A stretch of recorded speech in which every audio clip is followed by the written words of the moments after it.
میں نے پارلر سے نکلتے ہوئے ماں سے پوچھا، یہ لڑکیاں شادی والے دن یہاں آ کر کیا کرتی ہیں؟ یہ گھر میں کریم پاؤڈر لگا کر تیار کیوں نہیں ہوتی؟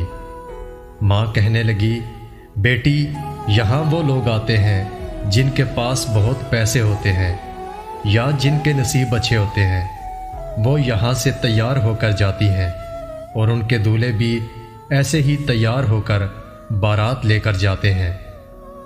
میں نے ماں سے پوچھا، جب آپ کی شادی ہوئی تھی تب آپ کے نصیب کیسے تھے اور آپ کے پاس کتنے پیسے تھے؟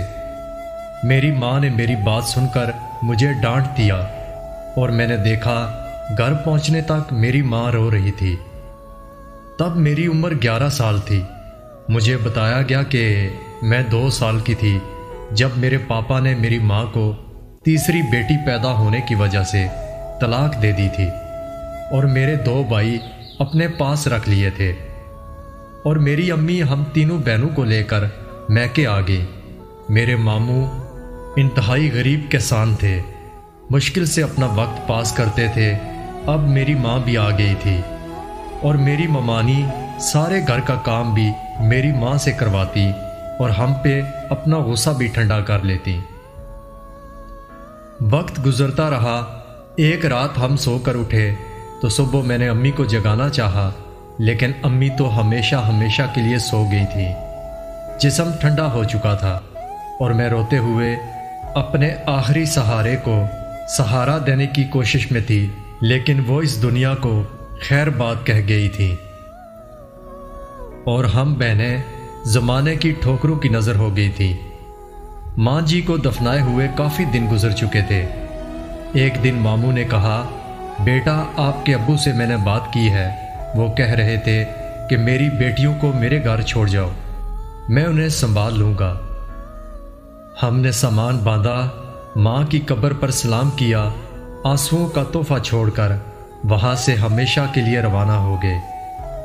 ابو کے گھر پہنچے تو ماموں نماز کے لیے مسجد میں چلے گئے اور ہمیں پتہ چلا 3 سال پہلے ابو بھی فانی دنیا سے رخصت ہو چکے ہیں، اور ماموں جھوٹ بول کر ہمیں یہاں چھوڑ کر نماز کے بہانے سے یہاں سے اپنے گھر لوٹ گئے تھے۔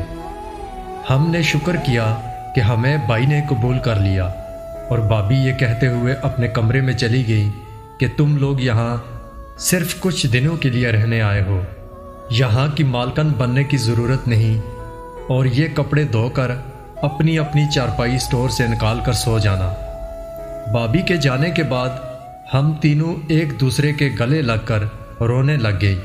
تھوڑے دن گزرے تو بھابھی نے ہم کو گٹھے بیٹھے ہوئے دیکھا تو کہنے لگی کہ یہ مت سوچ لینا کہ ہم تمہارے لیے اچھے رشتے ڈھونڈ کر تمہاری شادیاں کریں گے، یہاں صرف مہمان ہو، تم کسی سے بات کر کے اپنا پکا ٹھکانہ تلاش کرو۔ آنسو تو جیسے ہماری آنکھوں کے کنارے پر پڑے ہوتے تھے، ایک سے بڑھ کر ایک مصیبت کا پہاڑ کھڑا تھا۔ 3 مہینے گزرنے کے بعد 2 دن سے میری دونوں بہنیں غائب تھیں۔ بھائیوں کی تو ہم کچھ لگتی ہی نہیں تھیں، اور بھابھی نے شکر ادا کیا کہ خود ہی چلی گئی تھی، اور میں اکیلی امی ابو اور دونوں بہنوں کی جدائی میں رونے کے لیے رہ گئی تھی۔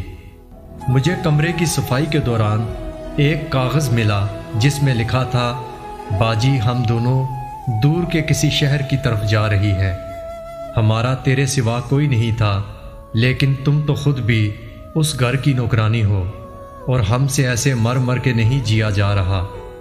وقت اور مقدر نے ساتھ دیا تو ہم تمہیں یہاں سے لے جائیں گی، اور اگر ایسا نہ ہوا تو ہم تمہیں قیامت کے روز ماں کے ساتھ ملیں گے۔ خدا حافظ۔ اس دن میں سمجھ گئی کہ جن کے نصیب اچھے ہوتے ہیں وہ پارلر سے تیار ہوتی ہیں، اور جن کے نصیب میرے جیسے ہوتے ہیں ان کا کوئی خواب بھی حقیقت میں نہیں بدل سکتا، اور آخر میرا پارلر سے تیار ہونے کا خواب ہی رہا۔